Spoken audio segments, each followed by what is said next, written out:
Hey, everybody. Welcome back to the Scoop Podcast. I'm your host, Lydia, and I'm super excited to get things started today. Today, we have a special guest. March 16th to March 22nd is Horticultural Therapy Week. So we've brought in Laura DePrado from Final Touch Plantscaping, LLC, to come talk to us about it a little bit. So, Laura, thank you for being here with us today. I am so happy to be here with you today, Lydia, and thank you for the introduction as well as the invite to do this. Yes, I own Final Touch Plantscaping LLC, and I'm based in Somerset County, and I opened the company in 2008, and I provide horticultural therapy services, customizing activities and programs, and special projects as well for individuals and for groups all over the state of New Jersey. Yeah, that's awesome. That's awesome. So for the people that don't know, why don't you tell us a little bit, about your business and, what it is that you guys provide? So I started the business actually the same time I decided to join the partnership back in 2008. Seems like a very long time ago. And so excited to know that the business partnership was here. It took me 2 years to get everything in order to start the business. Oh, wow. All the steps to be a business owner, to be an LLC.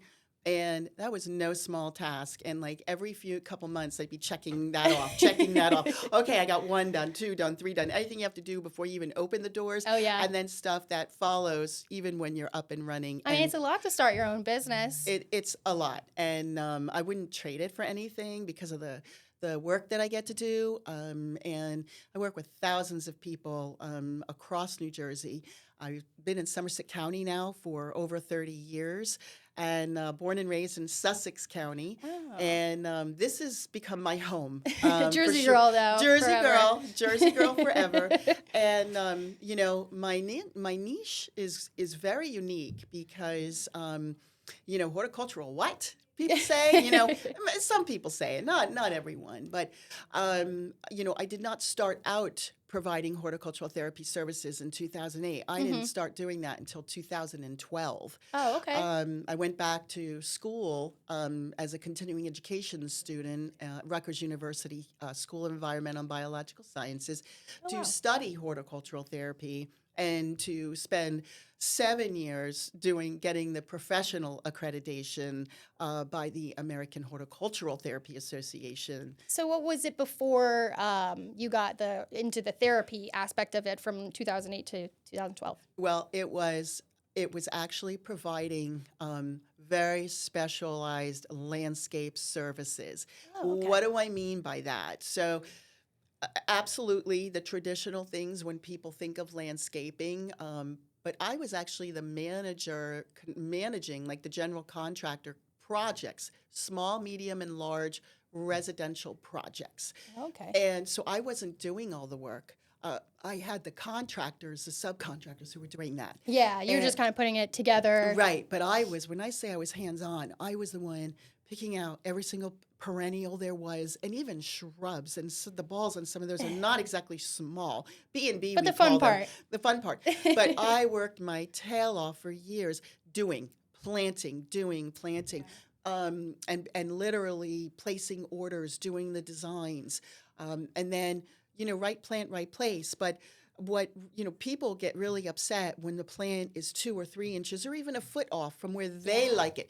So I worked with the homeowner in a really specialized, customized way that they were part of every aspect of the project. What landscaper that wants to make money has time to do that? Meaning, they want the homeowner by their side the whole time. Yeah. And my niche really was cool because I had the patience for that, and the children got involved, families got involved. They need the aesthetic to be perfect. They did, and the functionality that really wanted it to be right the first time around. The function for what it was going to do for them when they walked outside, when they sat down on the patio, when they were looking at a tree line. I mean, I could go on and on. So I did that for a really long time. And people used to call me the Final Touch. You're the Final Touch lady. Because I would also find all these cool little props and things that would go with plants and stage all of these things. Some real small and other things very large. And I had a blessed gift to be able to tell stories with plants, whether they were a potted container garden, a Yeah. cluster, whether it was a large garden design. And that included for animals too, for dogs, for cats, Because yeah, there's a lot of like toxic plants for yes. dogs and cats, right? Yes, Yeah. and I didn't know anything about plants, which is the crazy part. So you can imagine, like I got to do this, not even knowing I could do this, and I got to do it for years. And my very first project, I had no experience with plants, and I actually put an ad in a newspaper and said, entrepreneur, and I said cooking, light grocery shopping, etc. And I interviewed 9 families, and 4 of them actually hired me to do light gardening duties. Was not one of the descriptions. I But have to somehow you tell the landed audience. on that. Just think about that for a second. So, cooking, grocery shopping, and I'm a really good cook. I was then, I still am. And long story short, this homeowner, she said, "Hey, there was one potted geranium in a terracotta pot sitting on this beautiful closed-in porch. It was just the geranium in a pot, sitting on a bar stool." And she goes, "Hey, do you know anything about these plants?" I said, "No." I said, I don't know what that is. I think it's a geranium.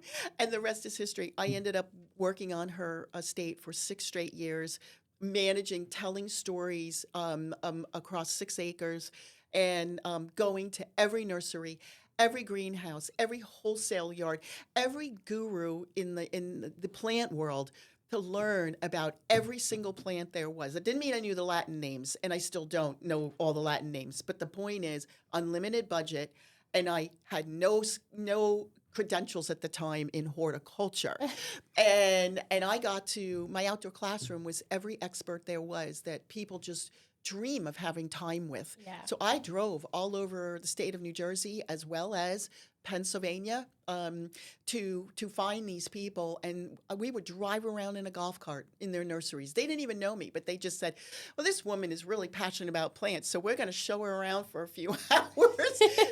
So I got paid to learn about plants, and I got paid to embellish this estate over 6 years.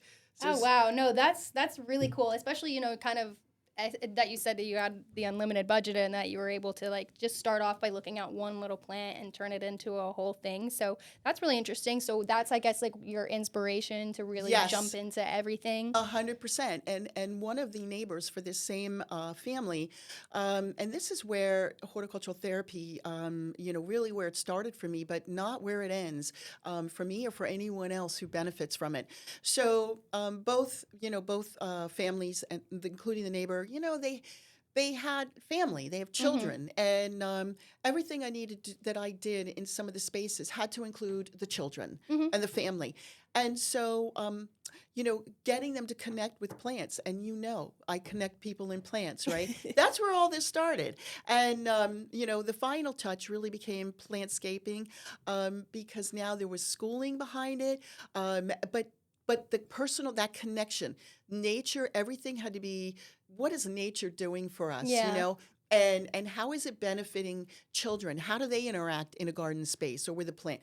How does an adolescent interact? How does a young adult interact? How does somebody in their 30s and 40s interact? I got to learn all that, and I went to school for this as well. To really learn about plants and human interaction, human Yeah. culture, and horticultural therapy. I didn't create the profession, and that's extremely important here, in this discussion. Horticultural therapy, like any profession, is a young growing field. Mhm. This is a young growing field. It had to start somewhere. I didn't start it. And, we're an agriculturally rich state, and Mhm. it included cows and soybeans and hay. It did not include many other things in agriculture, and it certainly didn't include horticultural therapy, right? Yeah, yeah. And so it's really important here that we talk about, in horticulture, you grow plants, right? You grow them, and you want the plant to go to maturity and to be healthy. And in the commercial world, you want to sell it, right? Mhm. It's a viable sale. It's a product.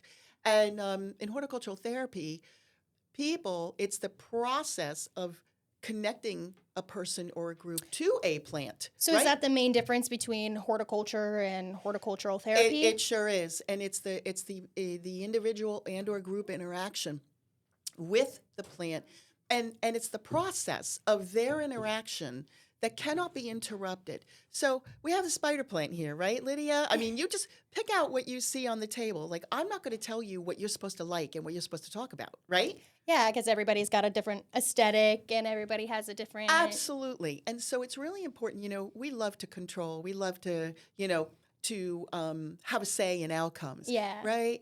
But we can't do that with the people who are connecting in plants through horticultural therapy because that is to their detriment. And everybody goes at their own pace too, Yeah. right? So pace, you want them to be successful. So the facilitator, the horticultural therapist, I'm always part of a treatment team. Treatment teams vary. This is also important. We talk about horticultural therapy and horticulture. And by the way, I would never profess that I am a horticulturalist because by degrees, I am not. I know a lot about plants and horticultural therapy, and this is important too. So you have the social, you have the vocational, and then you have the therapeutic settings. I get to provide services in all three of those arenas. Oh, okay. Okay, so the social would be, here's a great example, would be assisted living. Assisted living. Got it. So like nursing Very homes. capable, still very independent, right? Excuse me, but they are socializing and they are staying, connected and learning new things and having fun, right? And so that's a great example of a social program where vocational would be where you have an individual or individuals who is learning the trade, learning the horticulture industry, so that and the science too, so that they can grow plants and they can be part of a team, if you will, commercial grower, big box store, a grocery store that has a produce flower section, and then you have the therapeutic setting, which is the hospital setting, to include also outpatient, with still the hospital as the hub for outpatient. So I am part of clinical team there. I'm part of the vocational team where there is the psychologist, guidance counselor. Typically, if it's in a school, it's a vice principal or whoever is the go-to in the leadership position, and myself. And then also in the social, it could be any, clinical. It could be a clinical person, believe it or not, but usually it's an activities director, a life skills director. They have different names. And horticultural therapy actually falls under several categories. Agriculture, of course, but recreation therapy, education, like an educational component across the disciplines, therapeutic recreation, right, and as well as clinical teams, which can vary too. So there's a lot of variation is a good word to describe who am I working with as part of the team when I walk into a facility. Yeah. Well, I mean, that kind of goes into another part of the question, like who do you think benefits the most from horticultural therapy? Like what kind of programs are there and what are the people that get involved? I know you mentioned like assisted living, so like nursing homes, hospitals, things along those lines, but what are some of the benefits? So there are many groups that benefit. So I'm going to name a few, and not because I don't want to name any. There are so many. So you have survivorship, cancer survivorship, right? You have PTSD, veterans. You have the autism spectrum, Alzheimer's, with and without medical complications, dementia, the same. You have adults with developmental disabilities.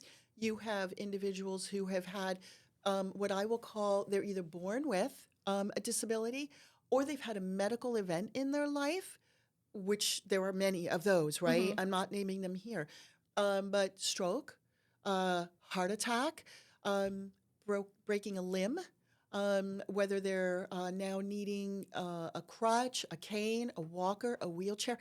And the other thing, too, is we're talking about accessibility as well in these programs where the environment is 100% accessible indoors or outdoors for the person or the group that's Mm-hmm. participating in the spectrum of just a few that I've named. You also have high school students, youth at risk, skilled nursing, recovery, substance use disorders, and substance abuse. So there are any one of these groups benefit and do benefit from this evidence-based young growing field of horticulture therapy. So, what do you think is like the connection that is made between plants and Mm. nature for well being?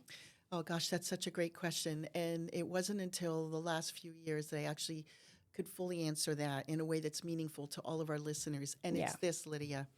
Why plants?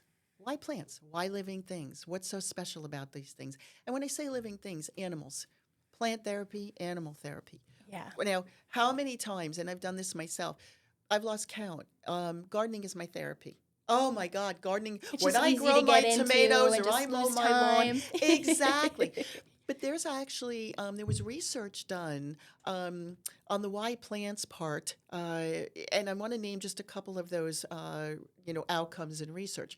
So, two environmental psychologists, the Kaplans, Rachel and Stephen Kaplan, they were the ones who really were able to determine what happens when there's restorative effect and restoration theory, it's called.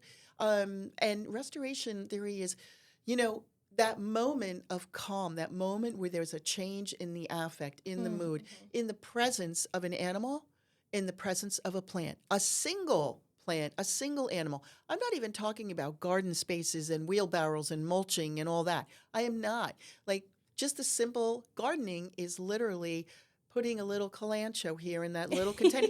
That is gardening, folks. So if you thought that you had to have a giant garden, you don't to benefit from it. No, and plants make the biggest difference.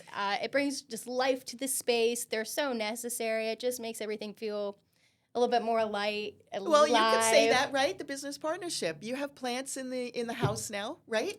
We do. And how does it feel to have that versus not having any at all? I love my plants. I love my little plants at my desk. I make sure to take care of them. I will come in and like take off the leaves that are not doing good. Kira and I just split one that we got from you a long time ago. We love having them in the office, and it definitely just brightens up the space so much. So I definitely see the connection, when it comes to how it could be a therapeutic aspect to just have plants and just have some sort of life. Yes, but the calming effect, Dr. Benjamin Rush, who was one of the signers of the Declaration of Independence, he did some really cool work, psychiatrist, and he found that people digging in the soil, there was something happening to them in their mood.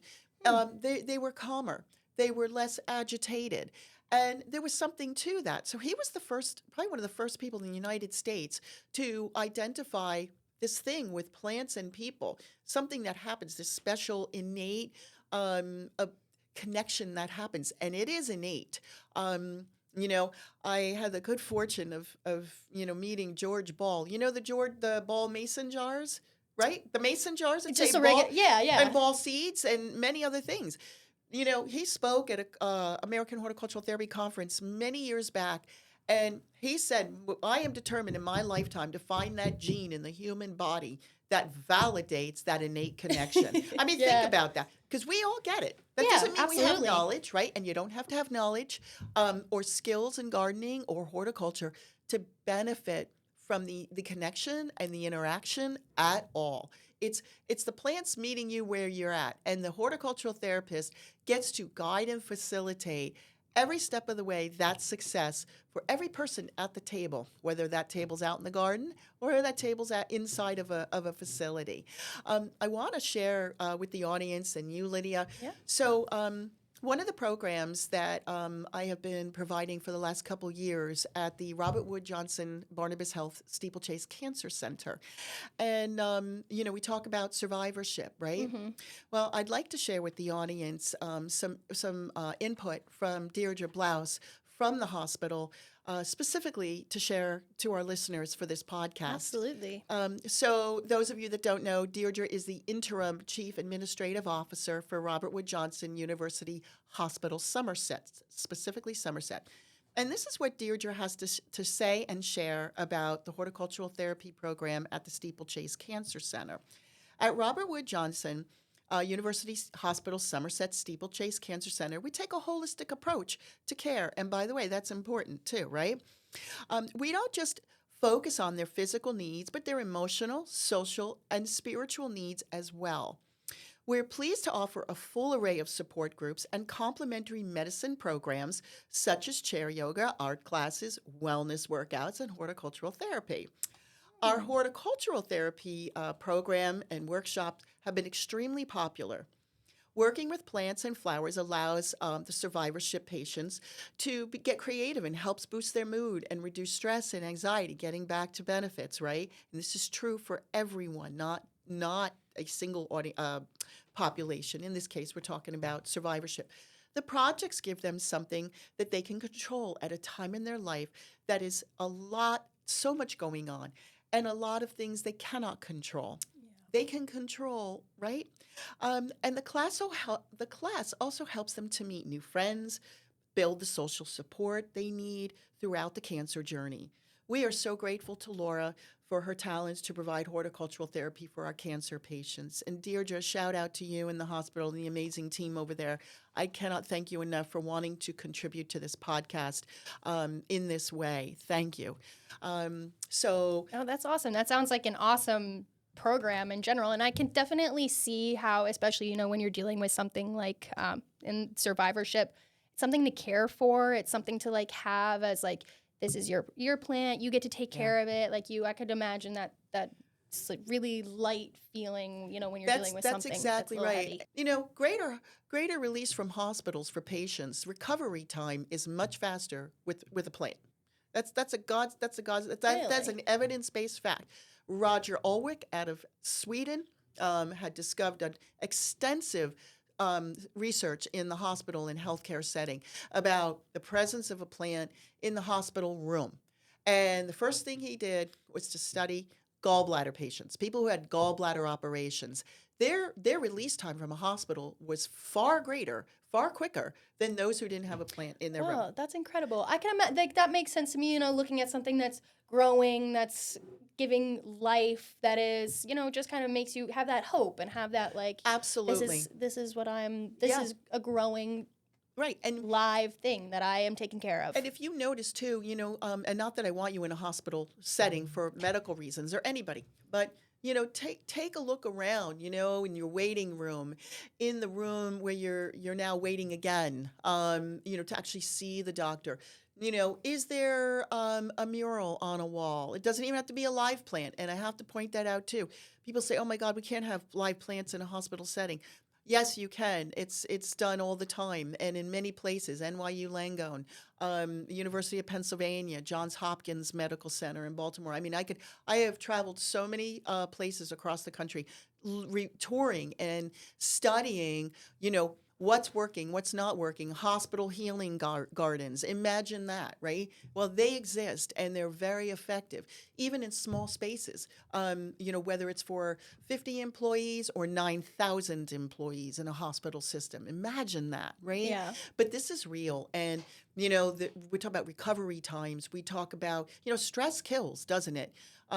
Mental health. People who have, who struggle, and we all do on some level. We're all on the spectrum. It's a matter of degree, no matter whether it's mental health, whether it's anxiety, whether it's depression, stress.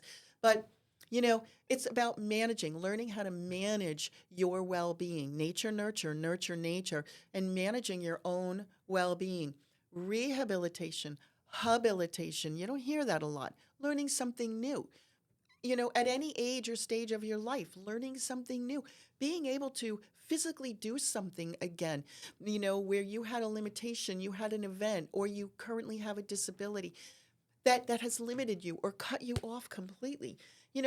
Physical therapy environments in a garden setting have also proven that there is excitement I've Yeah. never been excited about physical therapy. I don't know about any of you, but that induces pain, and honestly, that's not something I look Yeah. forward to.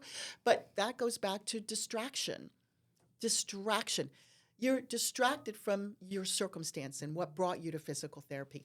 And now your physical therapy is actually steps involving connecting to a plant or in a formal garden setting where you forgot that you had a replacement or you have a broken bone or whatever it is, or you've had a stroke because you're so focused naturally on the plant at hand, on the garden space at hand. Yeah. And that is distraction, Gets you in like a different headspace. a different headspace. And how many of us don't want to be in a better, different headspace? Yeah, a positive one A at positive that. one, Yeah. right?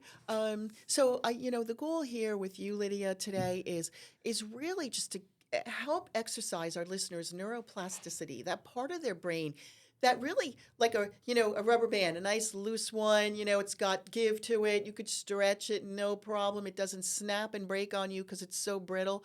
Well, the neuroplastic part of our brain, when you put plants in the mix, whatever level that is, oh my goodness, things start to happen. And the brain, and that part of your brain is that part of Yeah. your brain that knows everything you know about everything you know and everything you've ever been exposed to in your entire life. It's this continuous file in your brain. Yeah. And to be able to stretch it, especially, hey, gardening is cognitively protective, and that has been proven several times over, and including in the latest research from just last year alone. Cardiac events, many things are, your risk factors. When you are given the opportunity to connect to a plant, and with no gardening knowledge, I say by the time you're done in my program, you have a green pinky, not a green thumb, right? But I Yeah. mean that very seriously and sincerely because it is not about the knowledge. It's great if you have it, that's wonderful. But knowledge is not going to lead you per se when you've had a medical event Mm-hmm. and maybe you can't even speak. You've had a stroke. But you can, or you have dementia. Your cognitive abilities aren't there, and you want to touch, you want to smell, you want to do, but you recognize, and the familiarity, the universal appeal of plants in this way, and their power Yeah. literally transcends the human condition, in my opinion. I mean, yeah, you can definitely not only see, I mean, when I'm around plants in general, how I feel, but with all that being said, you can definitely see, how horticultural therapy is so important and so beneficial in the long run, especially, with people dealing with something heavy at a time. Right. Um, is there something that makes it important to you? Like, do you have a favorite part about, doing what it is that you do with so many Mm. benefits of an outcome? What's your favorite? What makes it so special to you? I'm going to answer it from the what makes it so special to me. Think about this. Who gets to wake up every day and help make better, even momentarily, meaning seconds, a minute, an hour, the human condition? Yeah. And so that's what makes it special. It's to see transformation from one individual to another, no matter the group benefiting from it. And that is an extraordinary thing to witness every single day. When you've just been diagnosed, and I'll use cancer as the example, you know, you're in a bad place. Yeah. You've just got your diagnosis. It's not good, right? And imagine you're given the opportunity to be in a setting to momentarily go far away and be distracted from that news, right? Yeah. And no matter, again, mental health, substance abuse, use, recovery, it doesn't matter. When you're given these opportunities, that's exciting in the human condition. That there's a moment of hope there. There's a moment of, oh my God, I could do this. Oh my God, like I feel something good inside of me. Yeah. When your life circumstances don't allow you to do that, and the possibility that you're gonna get yourself out of a wheelchair because, you can, your circumstances, allow you to be so enthralled to draw you into a plant, draw you into a garden, to go and do, to smell, to taste, to touch, to listen. It's multisensory. And that's a big component in horticultural therapy Yeah. programs is the multisensory approach. And our senses vary where, what your senses and mine are going to be very different, right? Hmm. And so being able to allow one sense or senses to engage, to connect, to be excited, to do, to feel accomplished, right? Um, it's an awesome thing to be a catalyst Yeah, for. to be able to provide somebody else that Yes. positive outcome and to be able to give that hope to somebody else. That's Yeah. really awesome. We have our little section called the 5 favorites that we like to do with our guests. Just a little bit different than, the rest of it, just a little bit more about you and some of your favorite Somerset, maybe outside of Somerset County things going on. So, but I'll start with this first question. Okay. Since we were talking about, the different kind of plants and the different kinds of people, and the different benefits that go, what is the most popular plant that's used in horticultural therapy? You have 3 days. So I will put it to you. I will answer it this way. Herbs, Herbs, really? lavender, Oh, okay, yeah. Gerbera daisies, hydrangea. We're talking about, is it a perennial? Is it a bulb, right? Like the Yeah. tulips, by the way. But I don't really use those in my programs because they don't last so long, but Yeah. they're so magnificent. Succulents. Succulents. Succulents, as you know, are extremely popular, right? Easy to take care of. Easy to take care of, and I have to be really cognizant of safety, Mm-hmm. ingestion, in case there's ingestion. That includes Yeah. soil too, by the way. And but- with the plants and not plants, dogs and cats stuff too, right? How we Animals, got into that a little right, bit. exactly. Because in some of the settings, one of the facilities where I've been providing programming in substance use, recovery, and mental health, this is in an outpatient setting. Well, there are many dogs in the facility, the therapy dogs. And so, I'm walking in and there might be, 12 people in the room and 3 of them will have a dog in the room with them, or an animal as their therapy animal. So I have to, be on all cylinders with Yeah. who's in the room and what plants I bring. Highly fragrant plants I have to be very careful with. Yeah. You know, there's- Allergies and right, stuff, I and- assume. Exactly. Allergies, plant sensitivities, there's a big difference between the two. And then there's anaphylaxis. So, breathing it in, having it make contact with your skin, and your skin organ is head to toe, not just your hands or your face. Making contact from fingers to eyes, right? We do that all the time. We constantly so I have to be really, really aware 24/7 of which plants I can bring that are going to allow for success and no allergy, no sensitivity, no toxicity.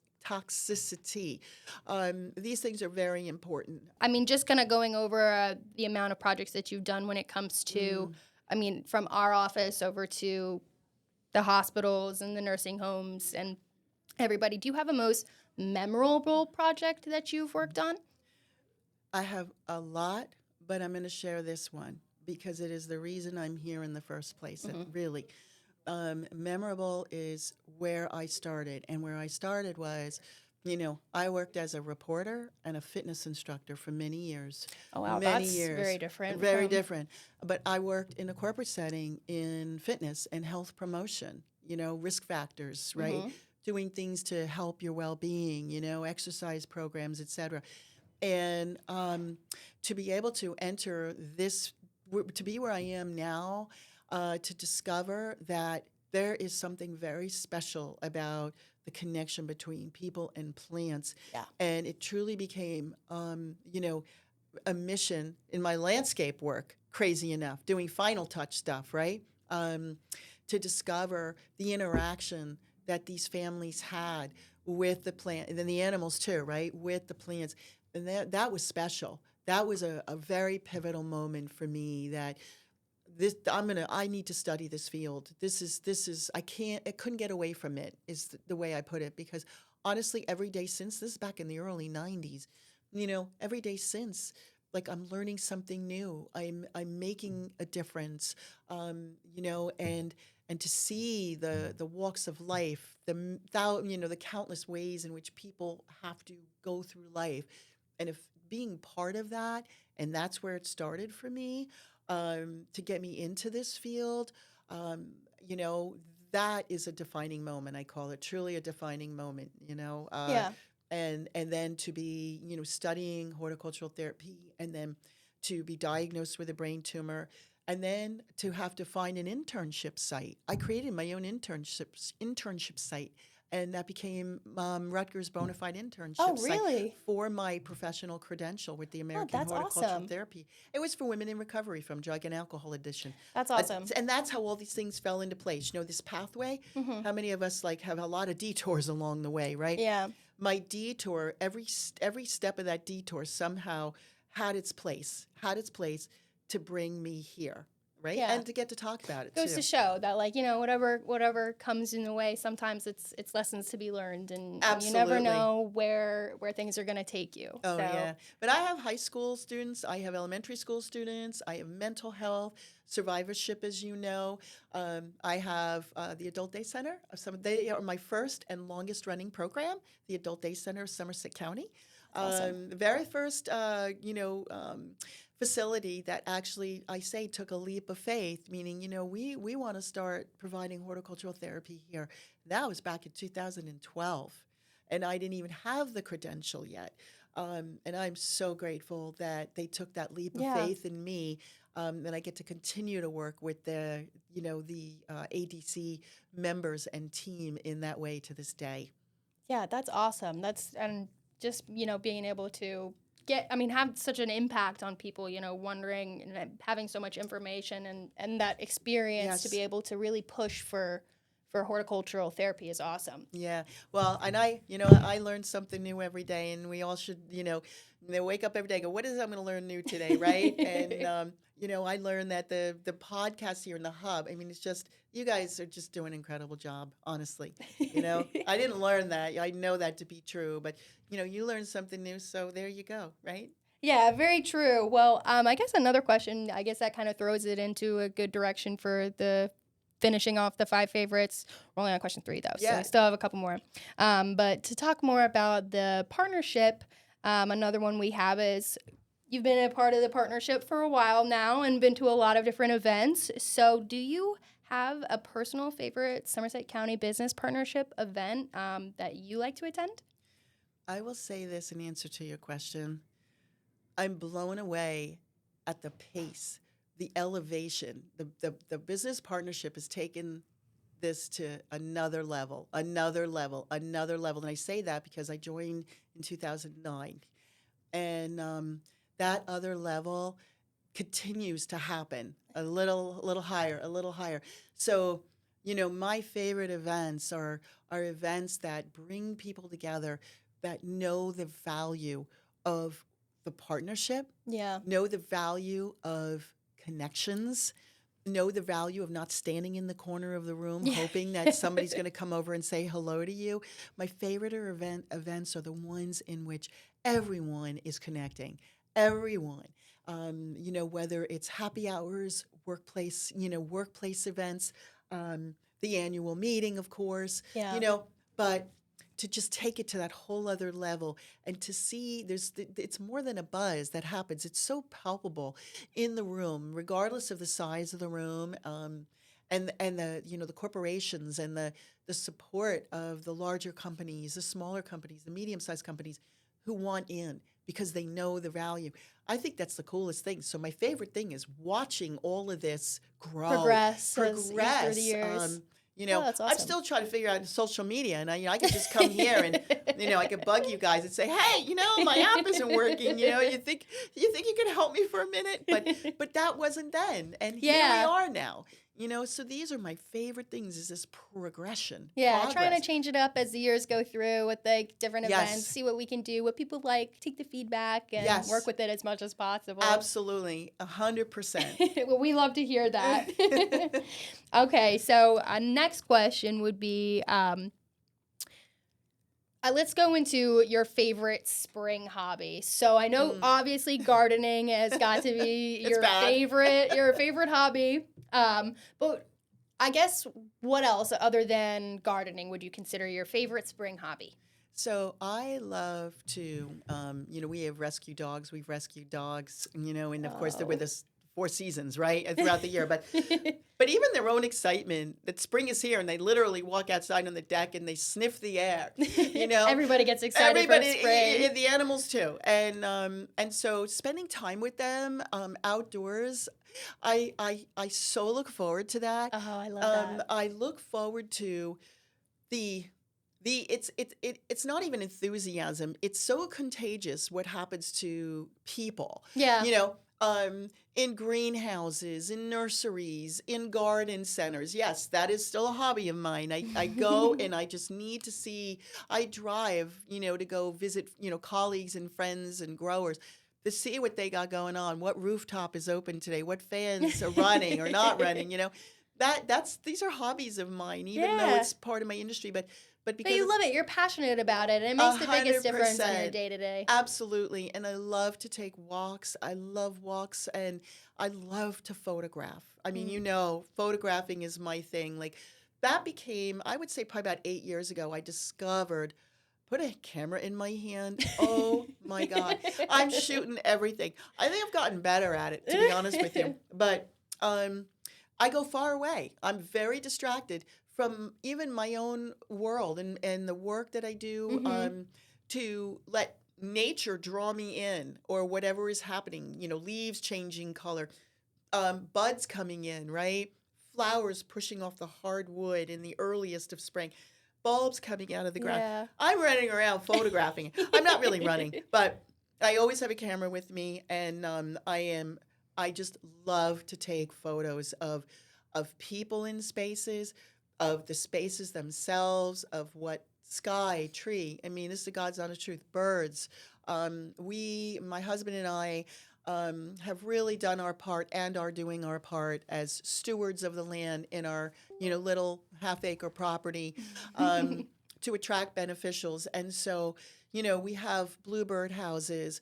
I have butterfly and what they call beneficial houses that house multiple insects and pollinators under one roof, so to speak, and watching the seasonal cycles. So a hobby of mine is seasonal cycles of nature. I love that. And capturing it in that moment in time, whatever that is. That's probably like 24 hours a day, except the problem is it gets dark. So, you can't get me inside once it's longer light days, right? Yeah. And until No, I know, and we're finally getting there. We're finally getting there. 5:30 now, I think, right? Well, it'll Close. be in March. It'll be even later, right? Yeah. Which is actually pretty cool. 3rd week of March, Horticultural Therapy Week, March 16th to the 22nd. Get out there and do something for yourself. You don't have to know anything about horticultural therapy, but connect to a plant. Go touch. Go smell. Go take a walk down a path. Take the scenic route. On your bike or in your car, just go do something like that to benefit, and you'll benefit.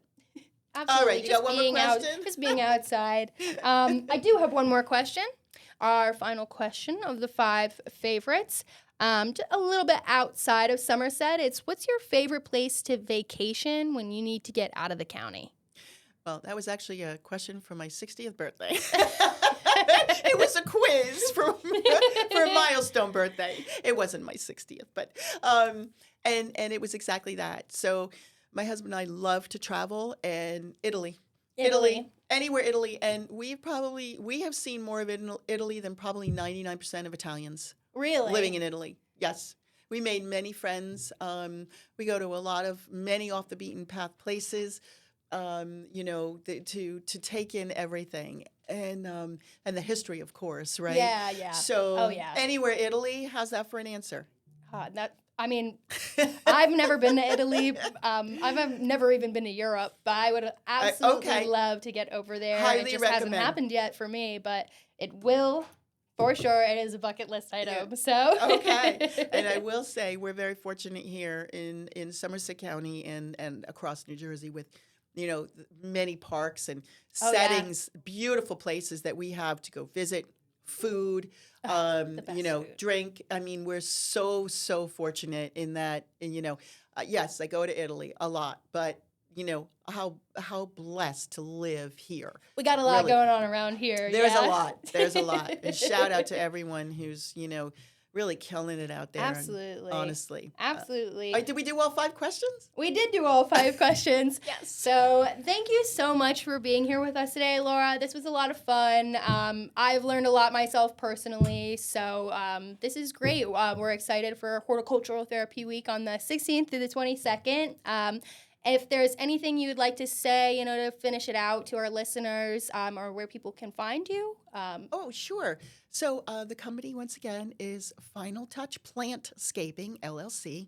I'm located in Somerset County, New Jersey, and I don't have, how do you say it? I go out to facilities. So I customize the activities and programs and the garden space projects out to the facilities. So no one comes to me. I go to them. And my email is my first name, Laura, at finaltouchplantscaping.com. And I have a website, of course, to the same. Final Touch Plant was www.finaltouchplantscaping.com. And please don't hesitate to reach out. And, if you have someone who's at home and, maybe they need a view, something as simple as looking out a window for a view of something pretty, it could be as simple as that too. Yeah. So, Lydia, thank you and the business partnership for having me as a guest here. Absolutely grateful. Well, thank you, Laura. Thank you. It's been awesome. So thank you for everybody that's listening. Stay tuned. Subscribe to our channel, and we're looking forward to seeing you guys next time. So thank you, Laura. Awesome. All right, you learned something. I learned something. Great. I did. I learned a